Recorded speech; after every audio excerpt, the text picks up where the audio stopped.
Kunjabi Hadi Madhava Kunjabi Hadi Jayam Radha Madhava Kunjabi Hadi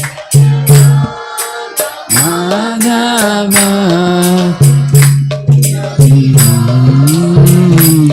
Gopi Jana Balabha Girivadadhari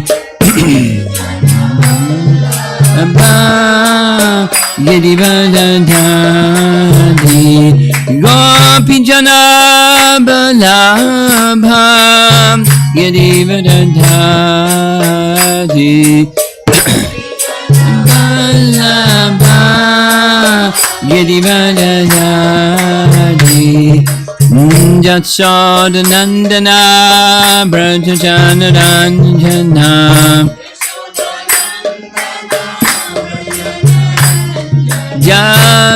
Jasodanandana Brajajanaranjana Nandana Brajajanaran Jamunatira Vanachadi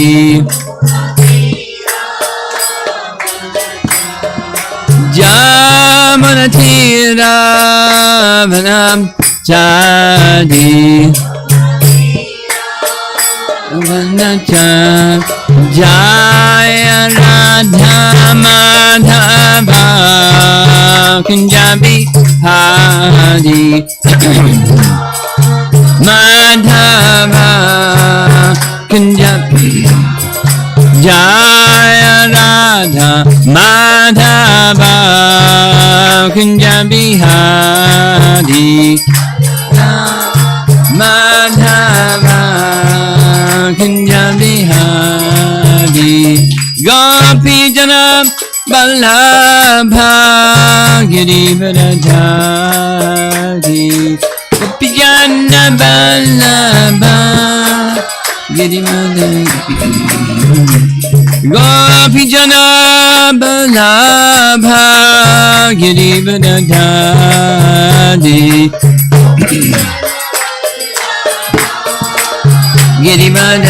Girivadadhari Jasodanandana Brajajanaranjana Jasodanandana Brajajanaranjana Brajajanaran Jamunatira Vanachadi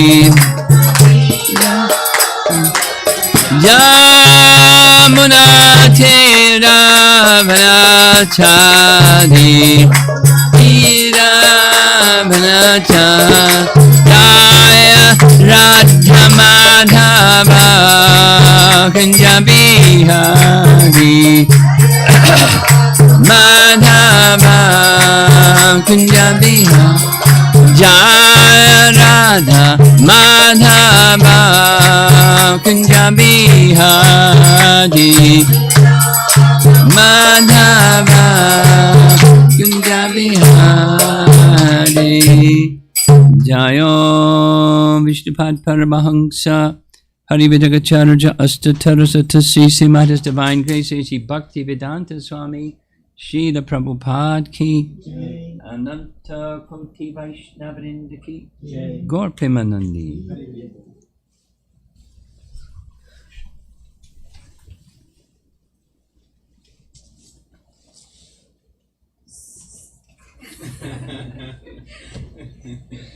Much better. Thank you.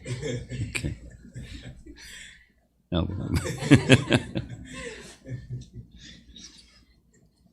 Om Namo Bhagavate Vasudevaya. Om Namo Bhagavate Vasudevaya. Om Namo Bhagavate Vasudevaya.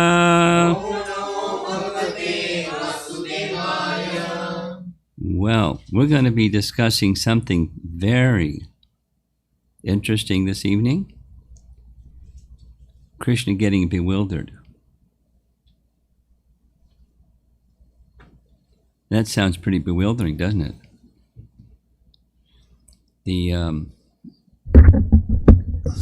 There's several places where this happens, and the verse that's under discussion is one of those. This is chapter 12 of Canto 10. And it's a really nice chapter. It has several parts. It's begins with the cowherd boys entering into the Vrindavan forest to herd the cows. And then there's a very nice verse after describing all of the playful things that the little boys do together with Krishna. Just there's different groups of Krishna's friends.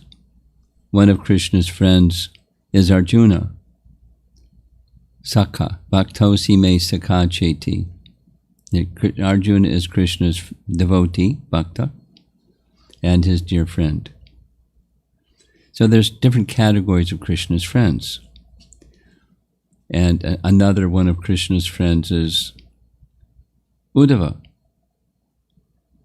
Uddhava is Krishna's friend and plus Krishna's friend. He's so intimately associated with Krishna that he gives Krishna advice, and Krishna does whatever he says because he's smart. He's like a minister type of person. He's a constant companion of Krishna outside of Vrindavan. And then there's Krishna's cowherd friends, and they have a certain particular title. And their title says they just play. And that's what being a friend with Krishna in Vrindavan means. You just play. They don't go to school. They just play. That's like that. What a life for a kid, huh? And when Krishna becomes 11 years and 8 months, that's when Krishna leaves Vrindavan and goes to Mathura. And it's interesting that Krishna has not gone to school yet. Not bad, huh? 11 years, 8 months, you haven't gone to school yet. But when he goes to Mathura and kills Kamsa, the first three things that Vasudeva and Devaki do is the arrangement is made for Ugrasena to be reinstated on the throne, Krishna to receive his upanayana. Upanayana means he receives mantra. Little boys get, at that age, it's the right age, they get their mantra he got his mantra, in this case, from Gargamuni, same one that did the name-giving ceremony, did the Gayatri mantra. And then they send him to school. And it was really interesting. Krishna decided where he wanted to go to school. Most times kids don't get to decide, which school they want to go to. But Krishna had a relationship with Sandipani Muni. So when, just a little, it's a little confusing to hear these names, but you'll get used to it once you hear them many times and many times. When Krishna was in Vrindavan, Krishna had a dear friend, Brahmin boyfriend. Krishna was a cowherd boy. But amongst the cowherd boys was one boy who was a Brahmin, born, and, he wore a thread and he did things that Brahmin boys do. And his name starts with an M, these two girls. You know his name? Madhu Mangal. So, you know who Madhu Mangal's father was? Sandipani Muni. You know who Krishna's teacher was? Sandipani Muni.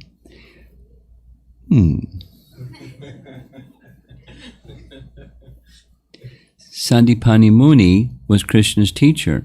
And you know who Sandipani Muni's mother was? Purnamasi.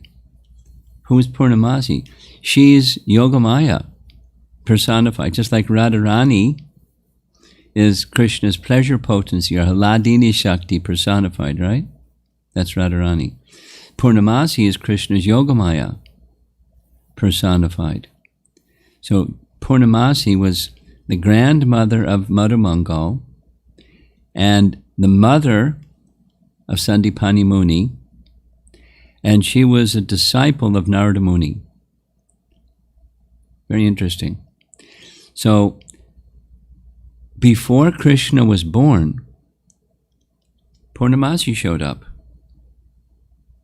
And where did she show up from? Quite some distance. If you know your geography a little bit, India geography, Ujjain, you know what Ujjain is? Maharashtra, Ujjain.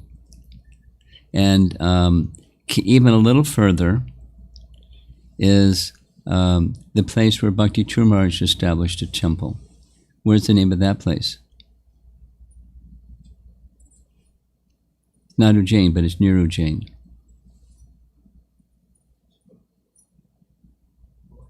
Huh? No, not Gwalior. That's near Ujjain. That's definitely near Ujjain. The place where Sandipani Muni had his school. And I'm forgetting the name also, where he built a temple. But so, from there to Mathura is quite some distance. But when it was time for Krishna's going to school, he didn't.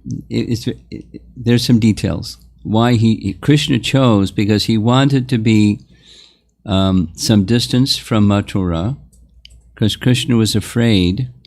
He was concerned that if he went to school near Mathura, it might invite disturbances from the remaining demons after killing Kamsa. People might want to get back.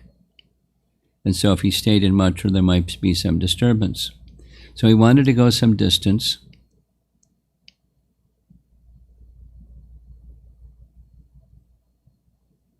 Ujjain is the place.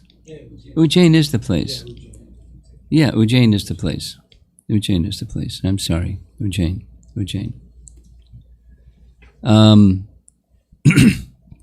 It's near Ujjain, where Sandipani Muni's school was, where Krishna went. So he also, Sandipani Muni, interesting. Sandipani Muni was a worshipper of Lord Shiva. Because Krishna's consideration was, if he had a Vaishnava Brahmin teacher, the Vaishnava Brahmin teacher would know who he was. And how could a Vaishnava Brahmin teacher have as a student the personality of Godhead? Wouldn't work. And so he wished to have Sandipani Muni as his teacher. He selected. He was a celebrated teacher, like really good teacher. And Krishna wanted also to give his mercy to Sandipani Muni, who became very much endeared to Krishna after he graduated from school and rescued his son. You know that story? Krishna rescued the son of Sandipani Muni who had deceased, and he brought him back. It's a nice story. We're going to keep going. So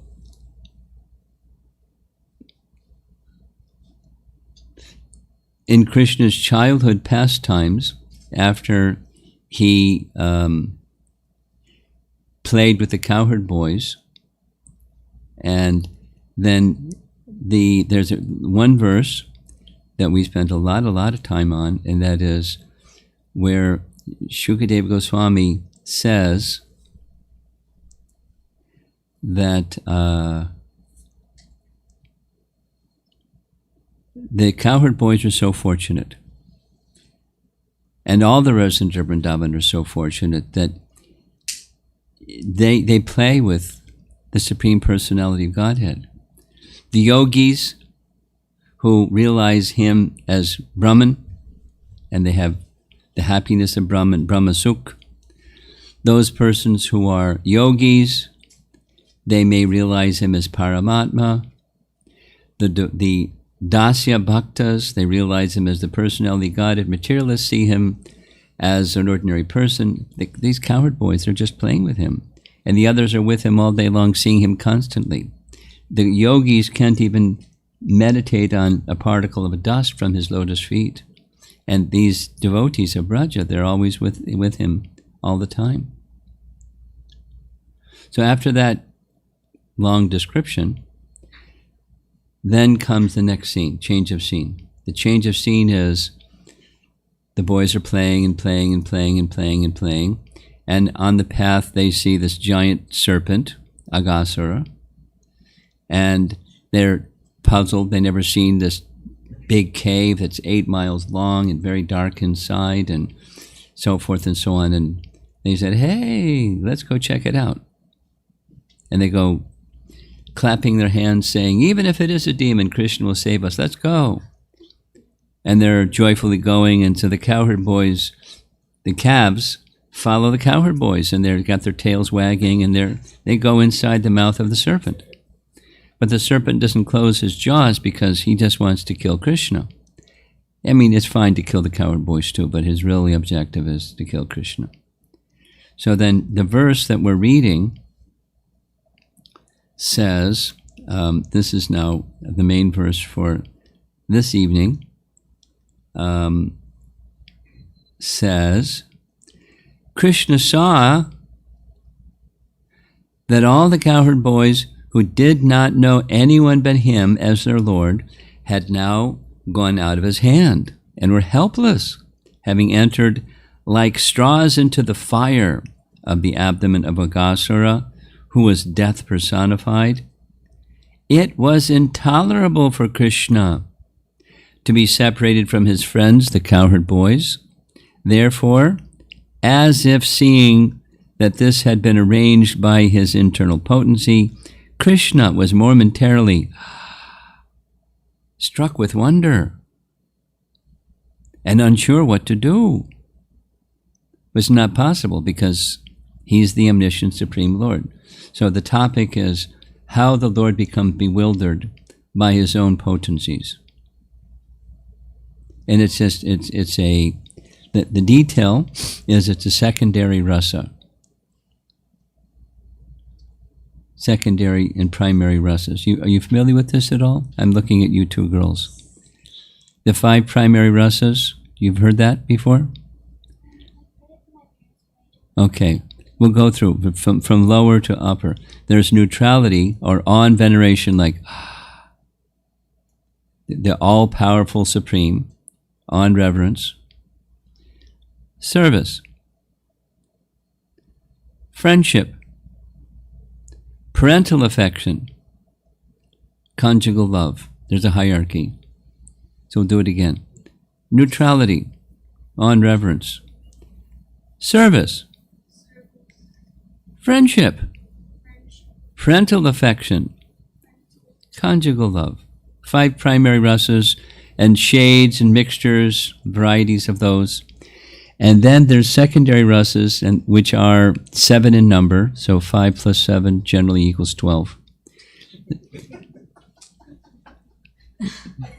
There's 7 secondary rasas that serve to enrich, enhance, and make the primary rasas even more elevated. They accentuate. So one of them is astonishment. So the rasa between Krishna and his friends is friendship. That's number 3 in that of the 5. And he holds them as dear as his life, and vice versa. So why they entered is they were thinking, hey, maybe it is a demon, we don't know, and if it is, Krishna will save us, and we want to see his wonderful powers. Let's go. Little boys. They want to explore, and we just want to see Krishna do his thing. Yay, Krishna. That's what happens when they come out. Yay, Krishna, let's go have lunch. So, but Krishna became bewildered.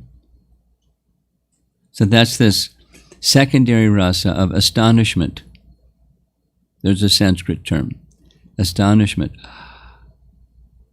And so even Krishna enjoys that covering of the primary relationship with the cowherd boys and having it heightened or enriched, enhanced by this secondary rasa. So that's what's being discussed for this evening. And to discuss it, we're going to be hearing a description from Jiva Goswami's commentary on chapter 77, which happens in Dwarka. Chapter 77, Canto 10, is Krishna's battle with Shalva. You know this? Do you read Krishna book, you two girls? Shalva? A little bit? No? I'm going to read to you the chapter summary for 76 and 77. Shalva was a bad guy. He was a demon. And he had like super mystic powers. Super mystic powers. And he wanted to challenge Krishna. So here's the chapter summary, starting with chapter 76, then 77, and we'll go into this evening's topic. The demon Shalva acquired a huge and terrifying airship, mystical thing. How he used it to attack Dwarka, and how Pradyumna was Krishna's son. Pradyumna was the first son of Rukmini and Krishna, Pradyumna. And Pradyumna was taken from the battlefield during the fighting. So here's the chapter summary, 76. Shalva was one of the kings who had been defeated at the time of Rukmini's marriage. Right? Rukmini and Krishna were married. You know that story? No. Oh. Okay.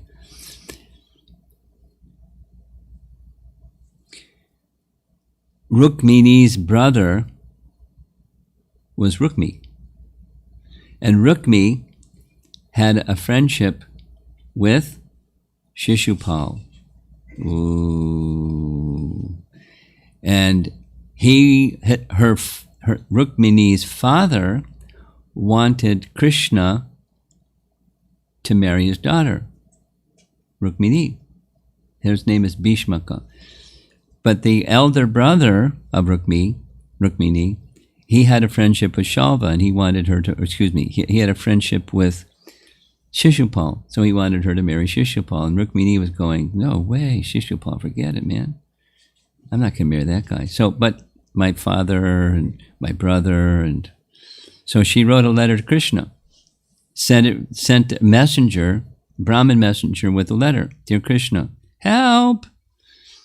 Forget this Shishupal. I want to marry you. How did she know she wanted to marry Krishna? She just heard about Krishna. Who did she hear about Krishna from? Narada Muni. Oh, Krishna's this, Krishna that, and Rukmini gave her heart to Krishna. Now, Rukmini is the goddess of fortune. So there's a natural, it's just a pastime. But she wasn't yet married to Krishna, so she became married to Krishna by sending this messenger saying, I'm not going to marry Shishupal. I've given my heart to you. If you don't marry me this lifetime after a lifetime, I'll wait until we can be married. If you want to marry me, here's how you can do it. She's a princess. She knows how to, make arrangements. So she said, I don't even go out of the palace, but one day I'm going to go see the deity, the family deity, and if you bring a chariot right at that time, you just come and take me. Off we go. So Krishna sent back a messenger, I'll be there. Right on time. So Krishna kidnapped her, and A whole bunch of soldiers fought to stop Krishna from taking Rukmini, and he defeated everybody. He defeated everybody. And one of the soldiers he defeated was Shalva. Now, Shalva was a mystic guy. He was a king, but he also had mystic powers. So here's the... Shalva was one of the kings who had been defeated at the time of Rukmini's marriage. Having vowed then that he would rid the earth of the Yadavas, he began worshipping Lord Shiva each day by eating only a palmful of dust. Yummy, huh? After a year had passed, Shiva appeared before Shalva and asked him to choose a benediction. Shalva requested a flying machine that could go anywhere and that would strike terror in the hearts of the demigods, demons, and humans alike. Lord Shiva granted this request and had Maya Danava construct for Shalva a flying iron city, not just a 747, a whole city made of iron, named Saubha. Shalva took this vehicle to Dwarka, where he and his huge army laid siege to the city. It was just a get-back mentality because of Krishna's taking Rukmini. From his airplane, Shalva bombarded Dwarka with tree trunks, boulders, and other missiles, and he produced a mighty whirlwind that obscured everything with dust. So then the Yadu soldiers fought, and Pradyumna was one of them. Pradyumna and Satyaki and other Yadu heroes saw the plight of Dwarka and her residents. They went out to do battle with Shalva's forces. Pradyumna, the best of warriors, destroyed his divine weapons, with his divine weapons, all of Shalva's illusory magic. And he also bewildered Shalva himself. Ooh. Thus Shalva's airplane began wandering aimlessly on the earth, in the sky, and on the top of mountains. But then a follower of Shalva's named Dyuman struck Pradyumna on the chest with his club, whereupon Pradyumna's chariot driver, thinking his master seriously injured, carried him from the battlefield. But quickly Pradyumna regained consciousness and sharply criticized his driver for doing this. So that's chapter 76, and we're working our way to chapter 77. Summary. This chapter describes how Krishna disposed of Shalva, the master of deception, and destroyed his airship, Saubha. Having been removed from the battlefield, Pradyumna was extremely ashamed, and he ordered his driver to take his chariot once again into the presence of Dyuman. As Pradyumna fought with Dyuman, other Yadu heroes like Gada, Satyaki, and Samba began to create havoc among Shalva's army. The battle continued in this way for 27 days and nights.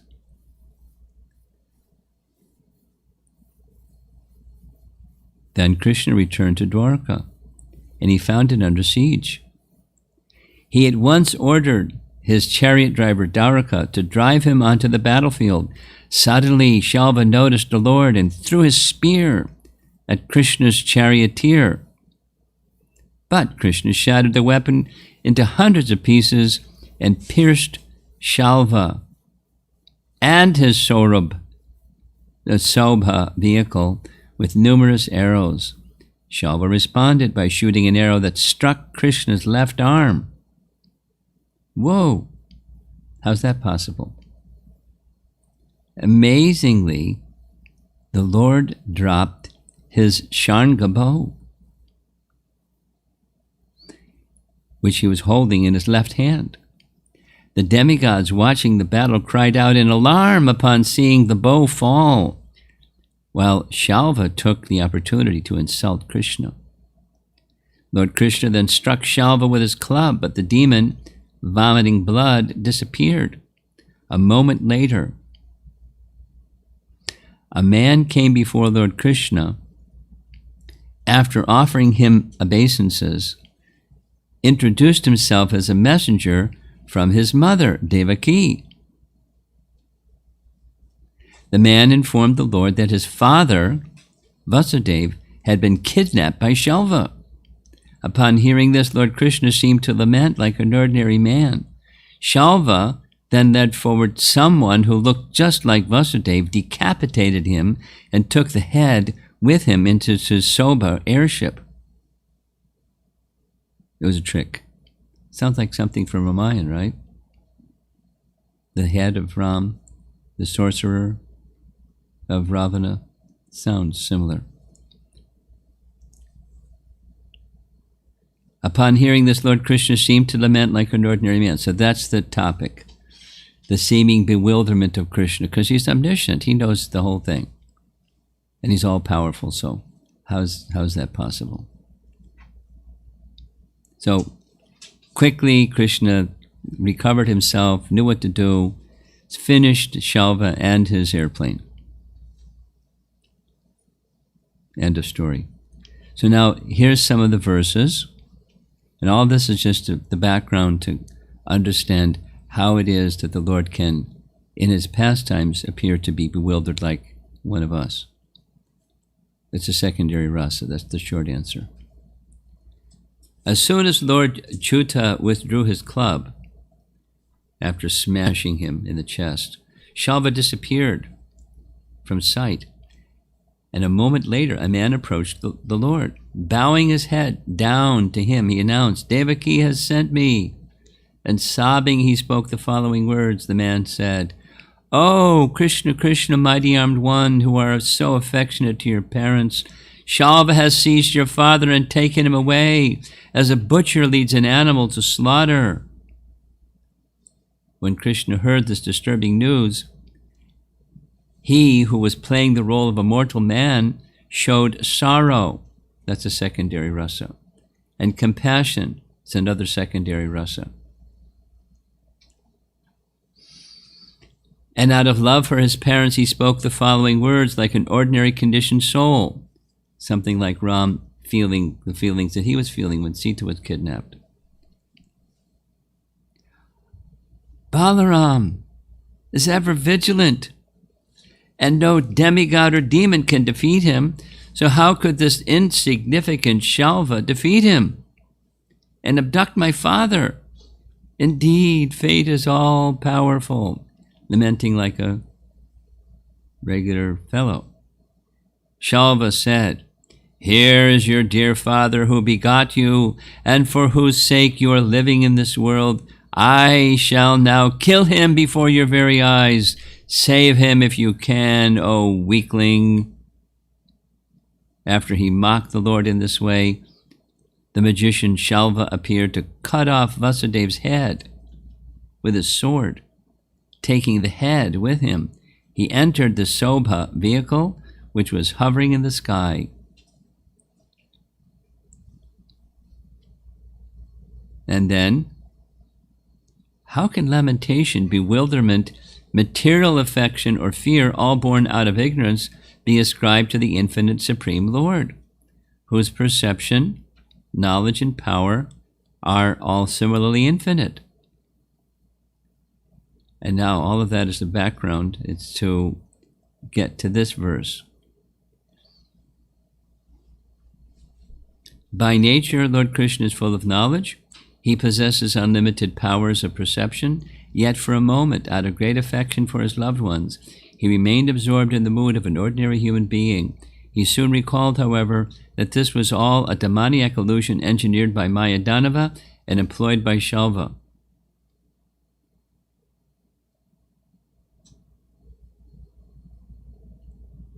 So now, by virtue of self-realization, fortified by service rendered to his feet, devotees of the Lord dispel the bodily concept of life, which has bewildered the soul since time immemorial. Thus, they can attain eternal glory in his perpetual association, how then can the supreme truth, the destination of all genuine saints, be subject to illusion? So that's the topic. We're discussing, all of this is to discuss this one verse from chapter 12 about how Krishna, when he saw the cowherd boys entering the mouth of a goddess or a demon, he wanted to do something, but gosh, he's all powerful. One of the potencies of Krishna, it's a nice name, Satya Sankalpa Shakti. Satya means truth. Satya. Sankalpa means intention, or that which you wish to have happen. And Shakti, so whatever Krishna desires, it happens. That and he doesn't have to do anything. His potencies do everything, but whatever he desires, that's it. Nobody can check it. So if he didn't want the cowherd boys to go into the mouth of the goddess demon, why did they go into the mouth of the goddess demon? It's perplexing. It's contradictory. So what's going on? That's the topic. So now this is Jiva Goswami's commentary on that topic. By service to Krishna's feet and realization of one's true nature, Atma Vidyaya, devotees destroy knowledge, which is opposite to their swarup, their spiritual identity. The devotees attain liberation with realization of their swarup, and they attain Vaikuntha, which is unlimited, infinite, like the form of the Lord, though it is a planet. How then can the Supreme Lord have ignorance or moha? How can he be bewildered? Paragraph. It is not possible that he began worrying on seeing bad omens. The Lord is attainable by the devotees. The devotees are not interested in liberation. Since Krishna has a body of eternity, knowledge, and bliss, it is not possible for Shalva to have pierced his arm. Thus, there is no contradiction in this episode. No contradiction means it's a pastime. He's playing as if. So it's not contradiction when we understand it's a pastime, or he's playing as if he's one of us. He's not.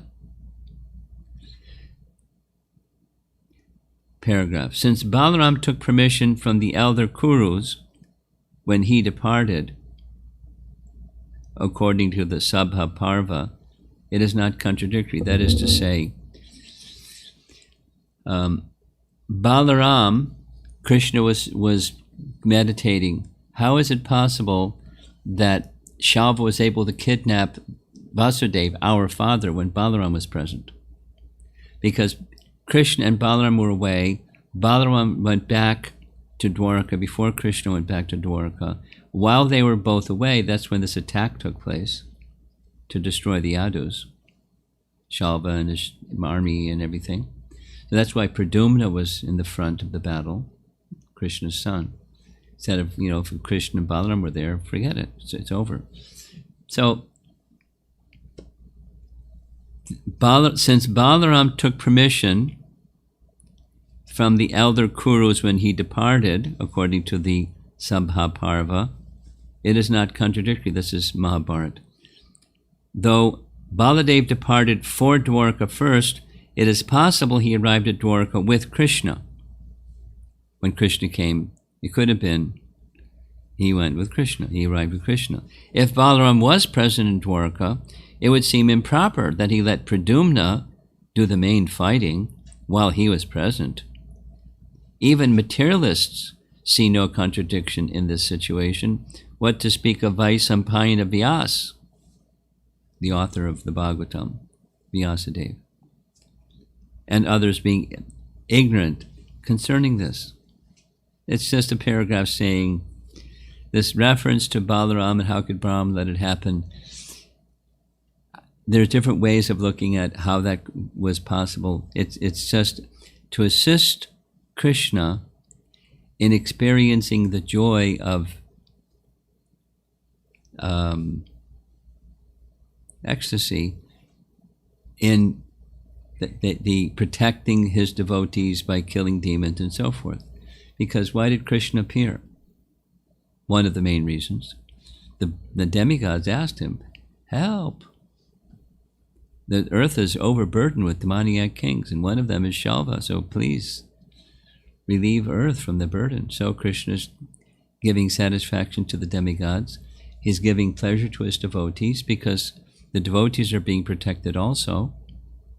But the devotees enjoy seeing Krishna exhibit his powers.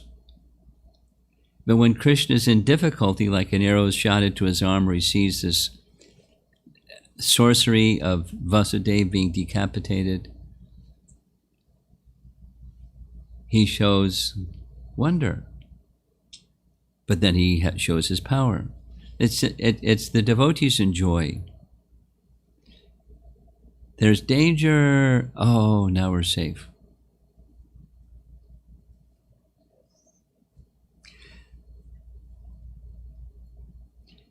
Paragraph. Seeing omens and other actions were just pastimes. It is not contradictory.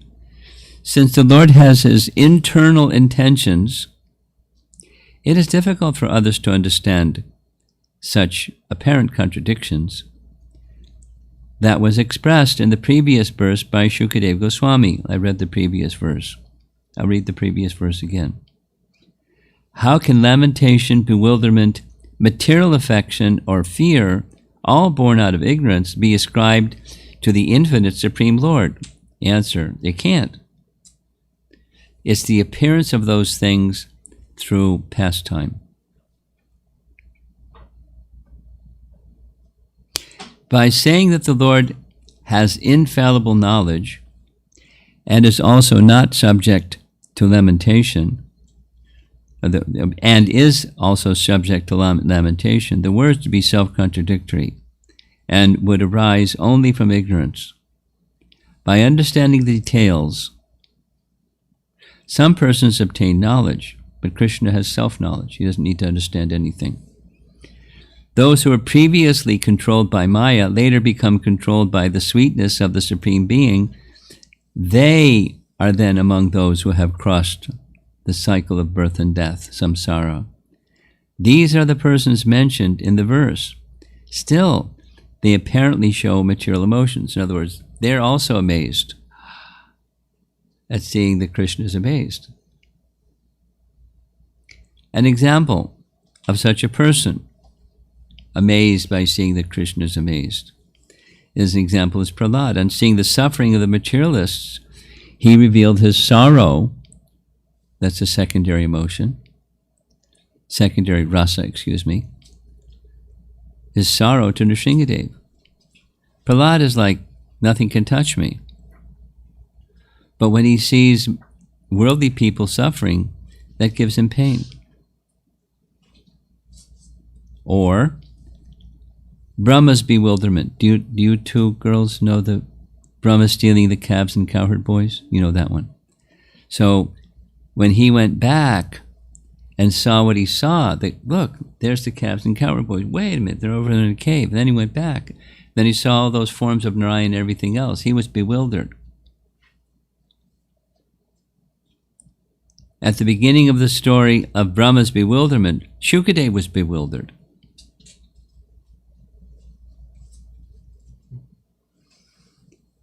Bharat Maharaj, you know the story of Bharat Maharaj? Who then became a deer and then became Jad Bharat. You know that one? Attached to the deer. Yeah. So after the deer, he became Jad Bharat. Jad Bharat. Jad means dull. Jad Bharat. He became like, oblivious to anything. But then later, he showed mercy to a king, King Rahugana. And King Rahugana didn't have any special connection with the personality of Godhead, but Jad Bharat just decided to be merciful and gave him transcendental knowledge. The king was, wow. it worked. He had some quality in him that Jud Bharat saw. Then the Kumaras, the 4 Kumaras, right? Little boys, sons of Brahma, they went to the gates of Vaikuntha. They were not permitted to enter the gates of Vaikuntha. Mom says you know, but you forgot. Okay. They're the first sons of Brahma, and they decided they don't want to get involved in worldly anything. So they just maintained little boy forms, like little boy forms. Little boys, like 4 years old. And they didn't wear clothes. They just they were just oblivious. 4 Kumaras.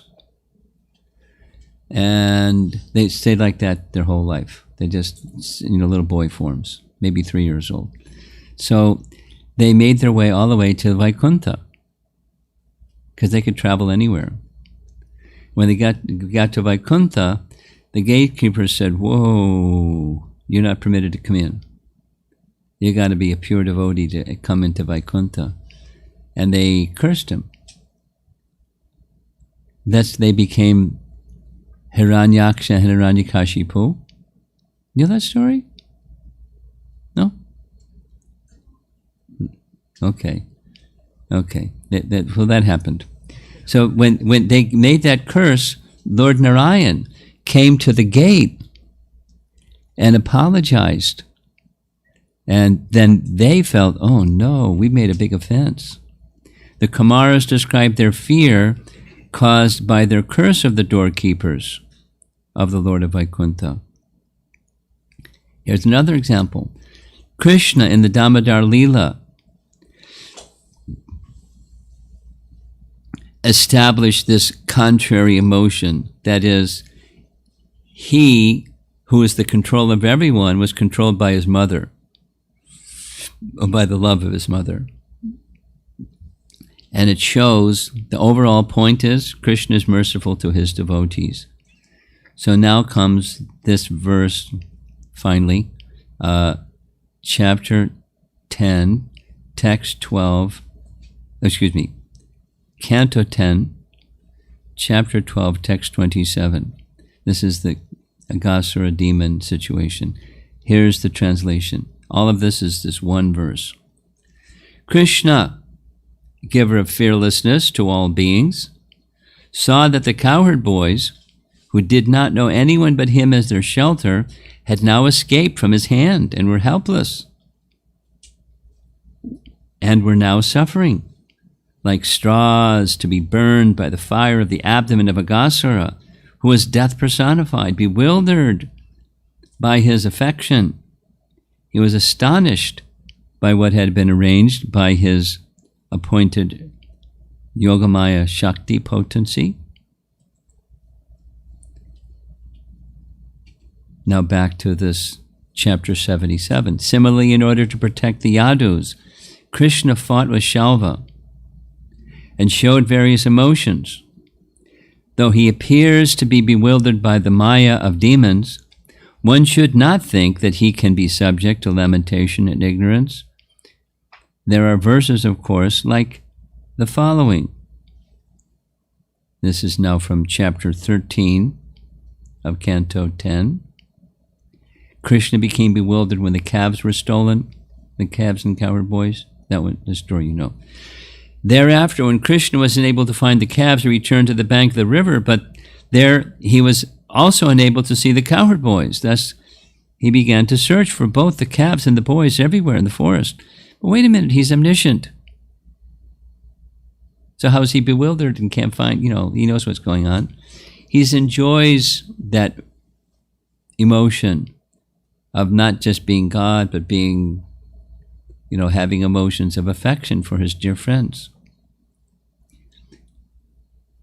This is a description of Brahma's Maya. So in that pastime which you're familiar with, Brahma wanted to see, after seeing the killing of the Aghasura demon, he wanted to see what's the extent of Krishna's mystic potencies.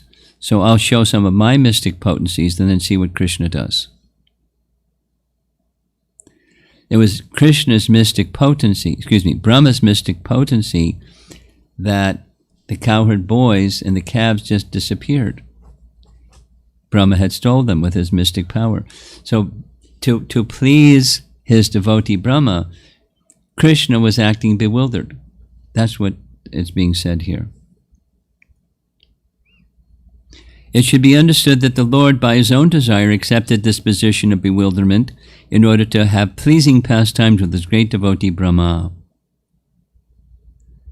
Because of the Lord's infallible position, in this verse it says, quote, they destroy knowledge opposite to their swarup by serving the Lord's feet. This is devotees. If there's anything for the devotee that causes them to be in Maya, it's dismissed by serving Krishna. It's right in this verse that we just read. And based upon that understanding, there's another meaning, and we're almost done. Ooh, 7:30. So we've been reading this Shalva story. So, by nature, Lord Krishna is full in knowledge, and he possesses unlimited powers of perception.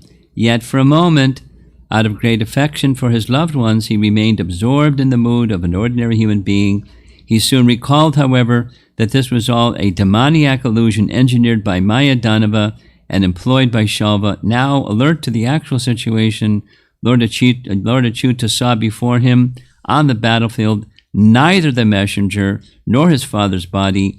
It was as if he had awakened from a dream.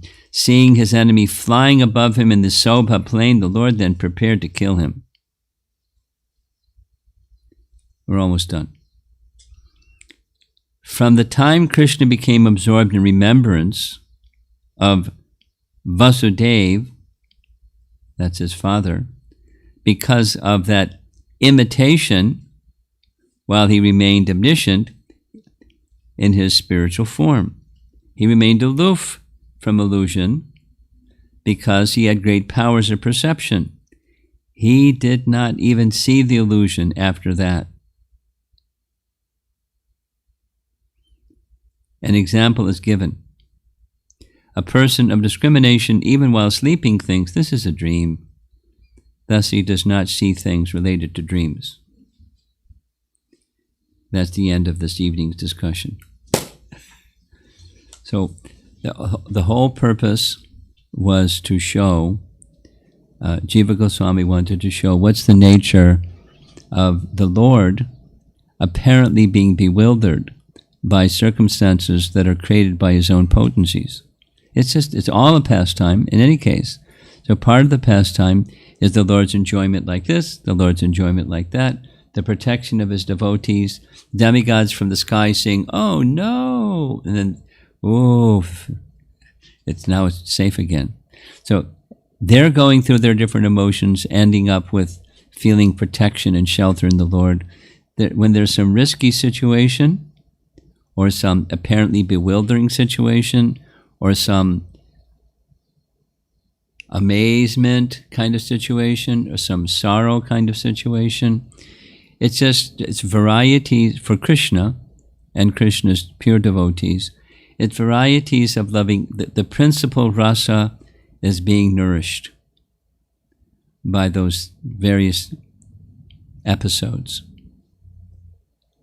It adds excitement and happiness to the primary exchange of love with each of his devotees. And that's the nature of rasa.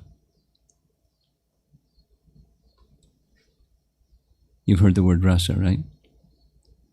We went through the 5 primary: neutrality, servitorship, friendship, parental affection, conjugal love. Those are rasas. And that the rasas are mixed with other emotions, always. And those secondary other emotions, they enhance the primary ones. So what we're hearing, when Krishna becomes bewildered, don't get bewildered. It's just he's enjoying. And he's enjoying for his devotees, and he's enjoying for the demigods. He's enjoying. The pastime becomes more fun that way. He could not get bewildered to be less exciting. How you can shoot him in his arm. His a body that's Satchitananda. Not possible. You know the story from Mahabharata of Grandfather Bhishma? No? Grandfather Bhishma was on a battlefield fighting against Arjuna and Krishna. Yeah? And Bhishma Dev was a really good fighter. He was firing arrows to hit Arjuna. It was because he knew Krishna would protect Arjuna. So he wasn't worried for Arjuna. He just wanted to see, Krishna to show this quality that called Bhakta Vatsala. He just loves his devotees. Bhakta Vatsala. He loves his devotees. He'll do anything for his devotees. So the arrows were being fired at Arjuna, and Krishna would get in the way because he was the chariot driver. And the arrow would hit Krishna's chest, and Krishna would go, ah, ah. And Arjuna was thinking, oh no, Krishna's being hit by arrows meant for me. Oh no. Krishna was enjoying. He was enjoying his relationship with Grandfather Bhishma, showing Grandfather Bhishma, yes, I will always protect my devotee.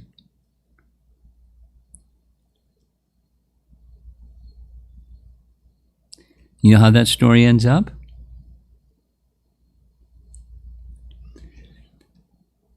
Arjun's chariot wheel broke. So Arjun got down to fix his chariot wheel. And Bhishma was taking the opportunity to shoot Arjuna while he was fixing his chariot wheel. So you know what Krishna did? He picked up the broken chariot wheel, held it up in the air, and went charging at Grandfather Bhishma to smash him with the chariot wheel. And Grandfather Bhishma went, wow, fantastic. He dropped his bow.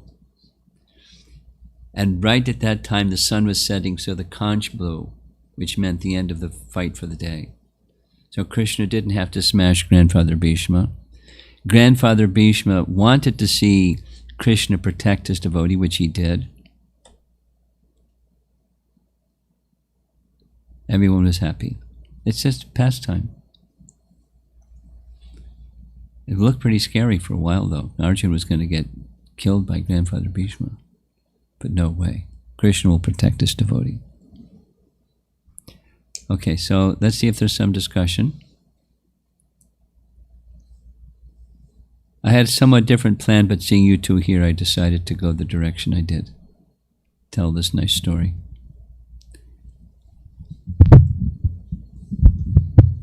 Hare Krishna, Guru Maharaj. Tulsi Maharani is very dear to Krishna. So how can I also become very dear to Krishna? Well, you become dear to those who are dear to Krishna, and you become dear to Krishna.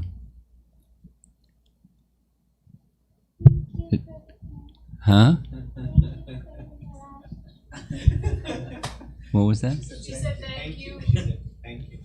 Prabhupada gives this example. Supposing there's a really big man, some man that has a big office, and to get to see that big man, you got to make an appointment. And it's like, you're not going to get to see the big man because you don't have the credential to see him. But supposing you see that big man out in a park in the morning and he's walking his dog. And you just walk up to the dog and scratch the dog on the chin and pat him on the head. And you've made friendship with the big man because you made friendship with his dog. So how do you become dear to Krishna? Become dear to those who are dear to Krishna.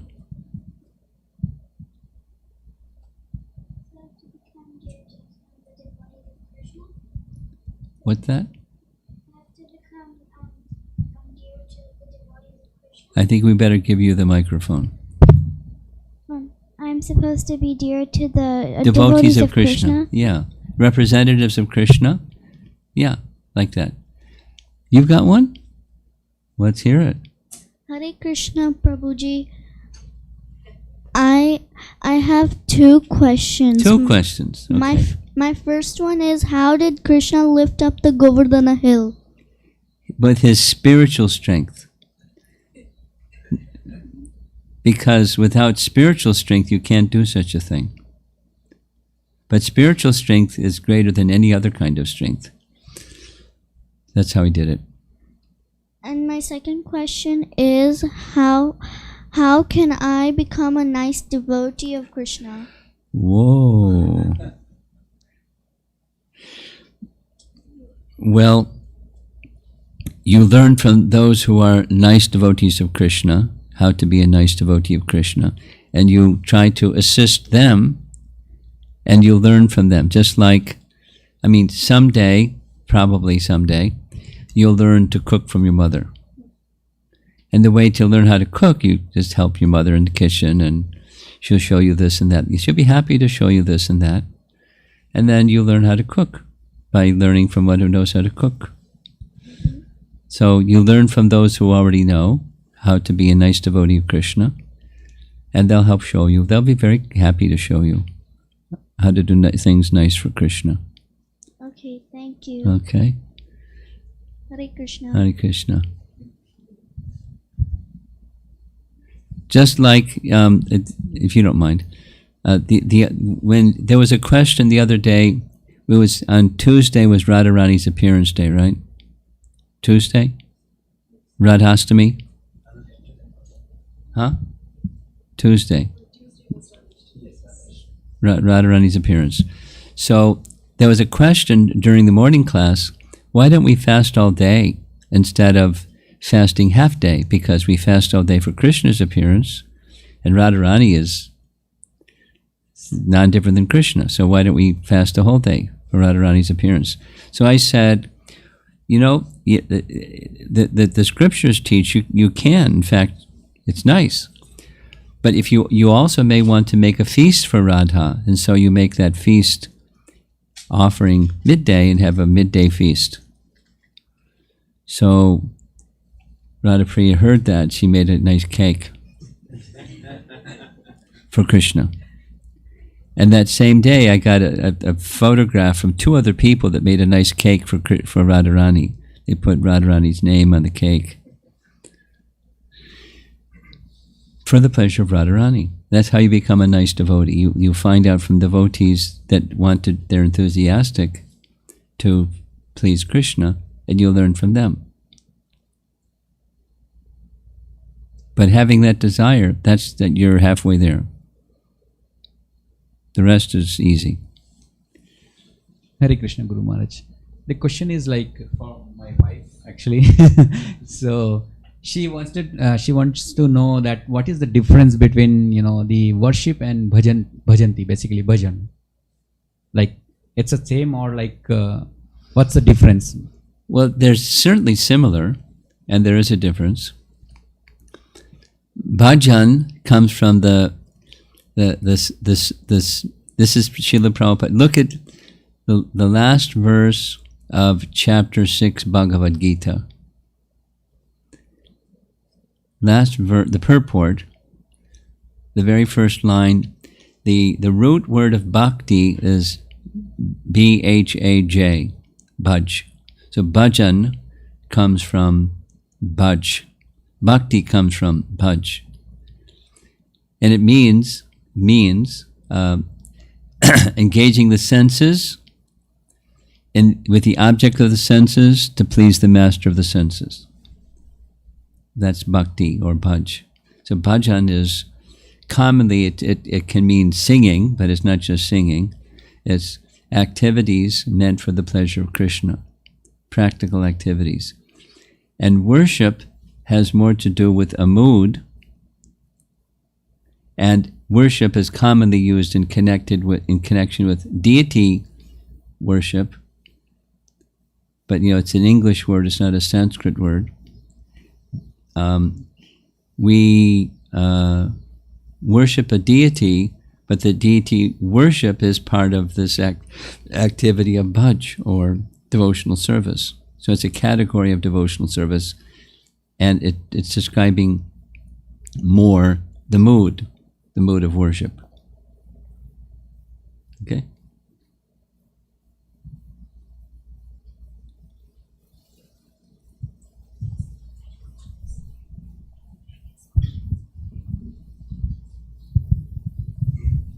This is my question.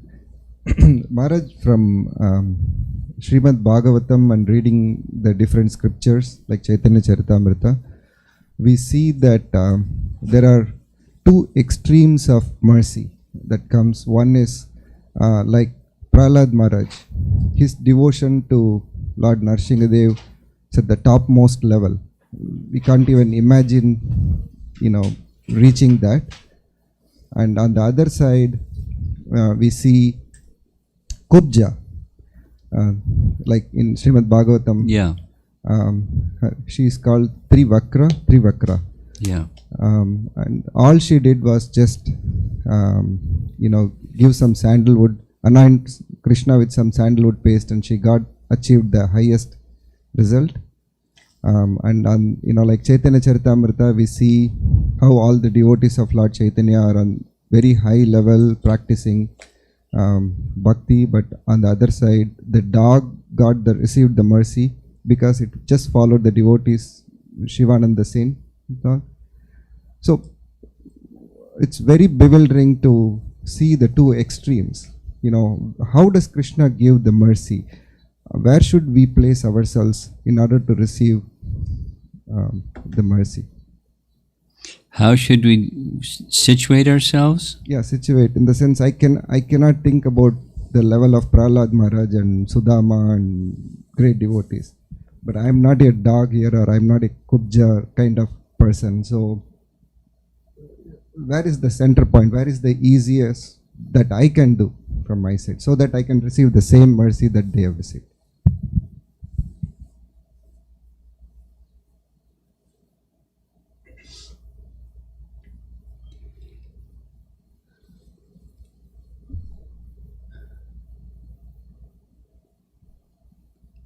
The main starting point is, just like during the festival of the Holy Name, we use this phrase: yearning, enthusiasm, and spontaneous. Say yes.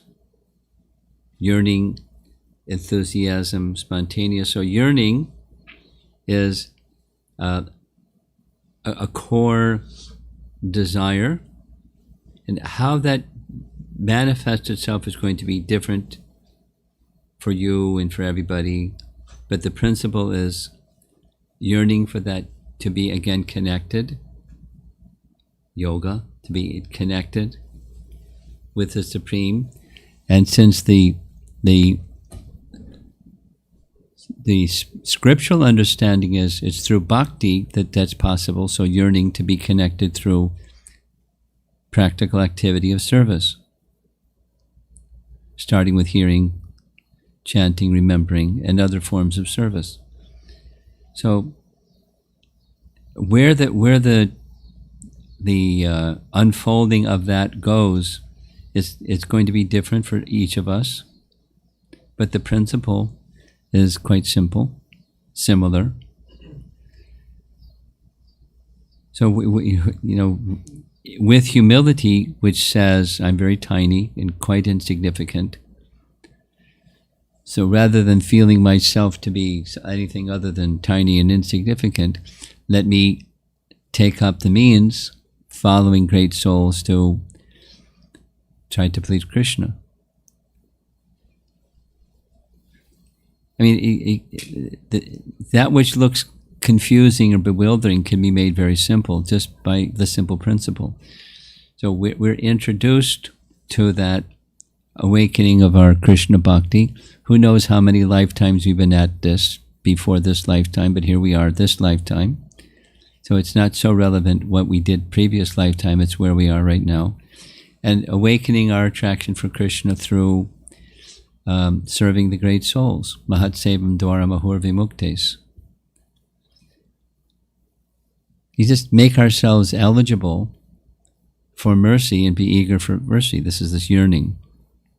Be eager for mercy and be eager to render, within reason, of course, but be eager to render service and expect mercy.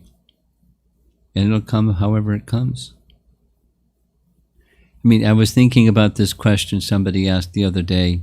What did the jackal do in order to be eligible to get, Radharani's mercy? And, to become a jackal, it's bad karma. But to become a jackal in Vrindavan, that's good fortune. Just be a jackal in Vrindavan and get Radharani's mercy. But, to become a jackal in Vrindavan, there's something behind that.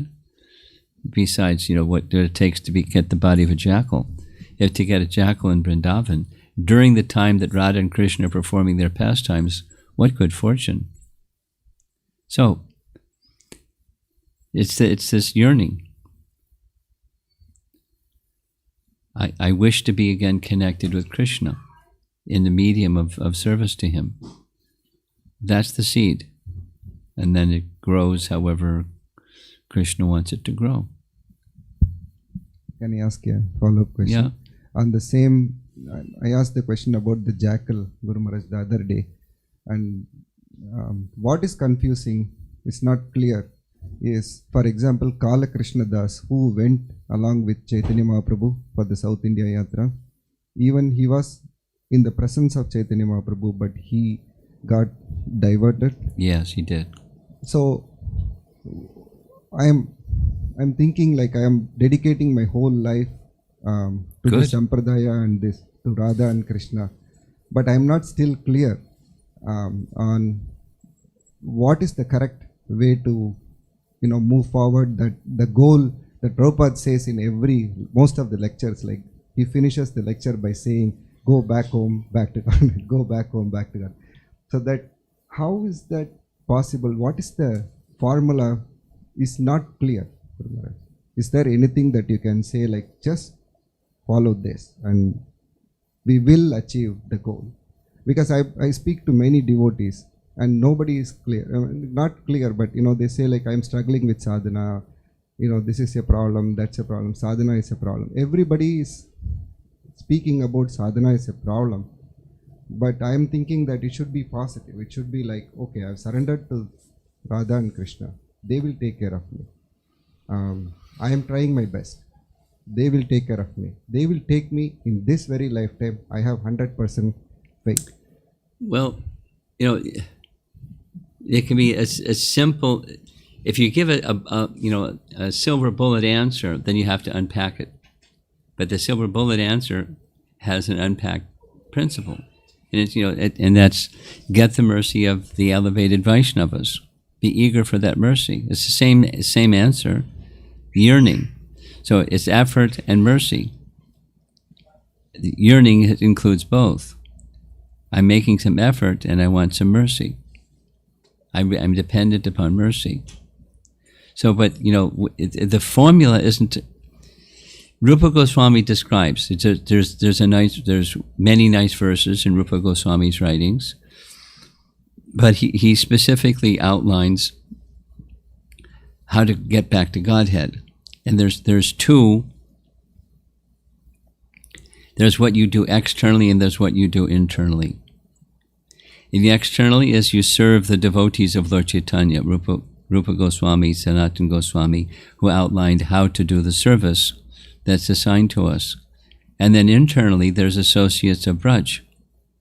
And internally, we cultivate the mood of service to those associates of Braj.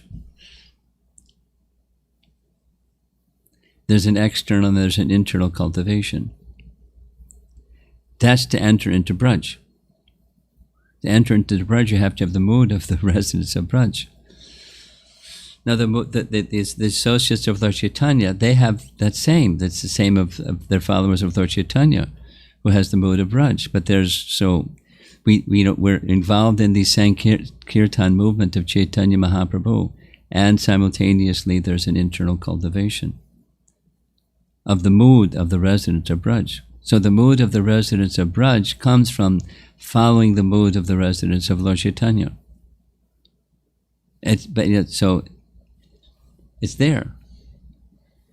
It's there in the mood of the residents of Lord Chaitanya. The mood of the residents of Braj is there. It's not, there's, you take the seed and you grow the seed and it starts to unfold. It's not like there's something not being told to you and there's some esoteric secret teaching that you have yet to discover or something.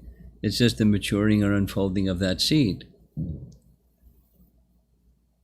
The seed is preliminary faith and association with devotees and bhajana kriya and art. So that's the unfolding of the seed.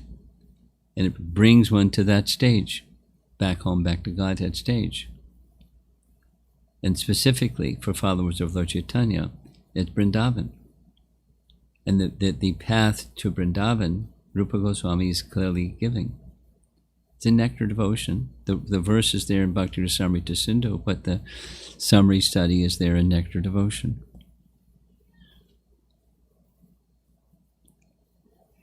You'll find that verse that I just made reference to in that video recording. The verse is right there. Rupa Goswami's Bhakti Rasamrita Sindhu verse. It's very clear. Not unclear, but it's just not a secret or hidden or something. It's just application of that following Rupa Goswami. And we'll get there.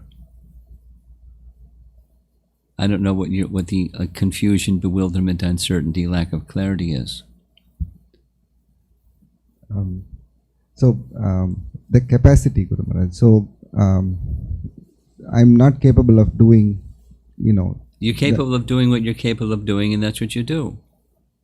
And then your capacity grows.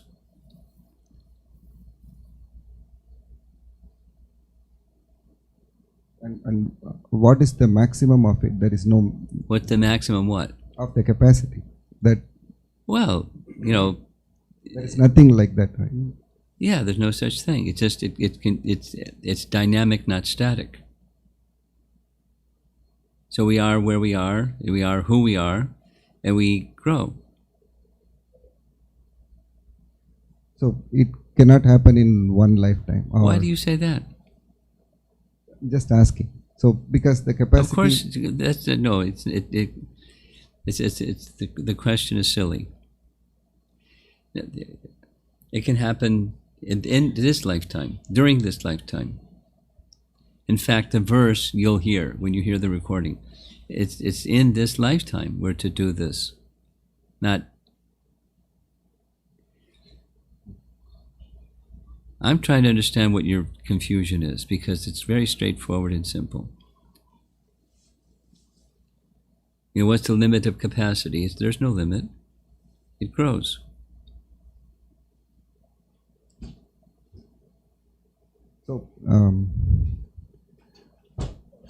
So the whatever capacity we have grown in our life, at the end of our life, will we reach the same result?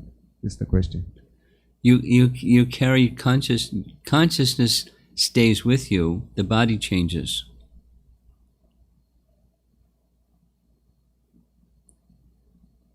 That is correct, Guru Maharaj. But what I am asking is, will that be the end of our travel in this material world? Because whatever... I don't understand your question. Do you understand your question? Will we go back home, back to Godhead, with whatever capacity... You can go back home, back to Godhead in this lifetime. It's not a destination after this life. It's consciousness. You can be with Krishna in this lifetime. You can go on with your duties, and you're with Krishna in this lifetime.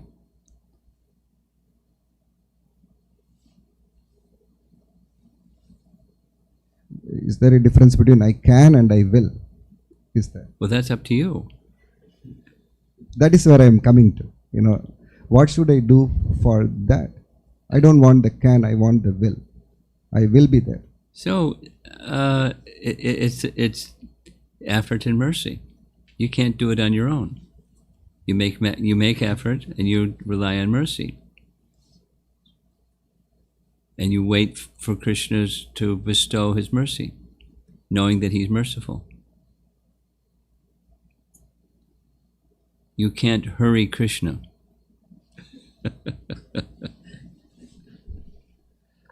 You can hurry Krishna, but you can't.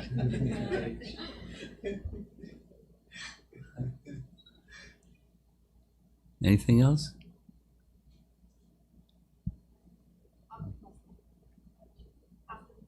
After. Okay.